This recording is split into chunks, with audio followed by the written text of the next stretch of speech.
After almost being killed, a vigilante drops off the grid for a month to recuperate. When they get back in the game, expecting no one to have missed them, their police handler nearly bursts into tears. Ollie couldn't believe his eyes. He must have stood there for a good 5 minutes, sniffling and whimpering like he'd never seen before. Ollie was just going to routinely stick around to see which cops were making the rounds, now that he's returned after a month of disappearing. Fucking hell. Thought Roy Weathers retired already. Ollie couldn't help but linger at the busted-up alley of the latest club he hit. The hangout of the La Lacra gang, a small resurgence of some familiar folks that made up his body of work. He went practically unnoticed, shrouded in the darkness of the alleyway exit. Ollie is like a ghost once he's done. And yet he stood there, waiting for the veteran officer to call the crime scene in, and instead seeing a familiar acquaintance in tears. Something stings his nose. He decides to scurry out through the front entrance of this small, modest club, nearly losing his ghost-like presence for a moment there. On his way out, he carelessly pushes the doors open. There, he hears it. Something heavy opening ahead of him, through that dark alleyway entrance, muffled by the distance and walls. His emotional eyes were traded for that of curiosity, as he was drawn to examine it. But he stops himself when he realizes what must be done. He clears his throat, wipes away some tears from his eyes. He clutches the radio on his chest. 10 to 97. He scans his surroundings one more time. Brawl at the Ritz. Received a call, here now. Need backup. 3 individuals all sprawled out at this alley. All in handcuffs. Oliver Sims is back in town. The red-hooded man.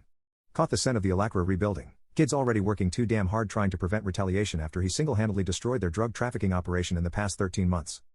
He knows. That red graffiti X finely outlined, marked on the ground is unmistakable. And again, emotion stings Roy. He sighs in relief, tears escaping his eyes. 10 to 73? He hears through his radio. Roy is brought back. Looks like a visit to Mikey's is in order tonight. Mikey's pizza truck. The only pizza spot open past midnight. There tends to be no one here past that time, but Roy does forget sometimes about the 3 other nightclubs that open near where this rust bucket parks. Where else can you get pizza at 5 a.m.? After a good 30 minutes, Roy receives his usual order, which tends to be prepared already. But today was a Wednesday, and Mikey's niece doesn't know this. He eats his signature pizza, Italian sausage, with 2 anchovies next to a trio of young ones wrapped in neon attire. Anchovies still, old man? What about your sodium intake? A familiar voice. The most familiar of them all. Instinctively, Roy looks to his right. The boy could practically blend in among this drunk, club-going crowd with how bright his red puff jacket is. Ollie smiles calmly. He looks less healthy than usual. With a smile on his face, Roy continues to eat his pizza. Gone for a month, kid. Thought I lost ya. No postcards, nothing. Miss me?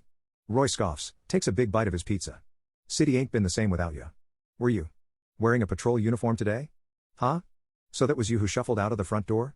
Since when does a detective wear a patrol uniform? My questions first, kid. Roy disperses his pizza right away and wipes his hands with a napkin. This changes Ollie's lighter mood into a more focused one. Let's go walk.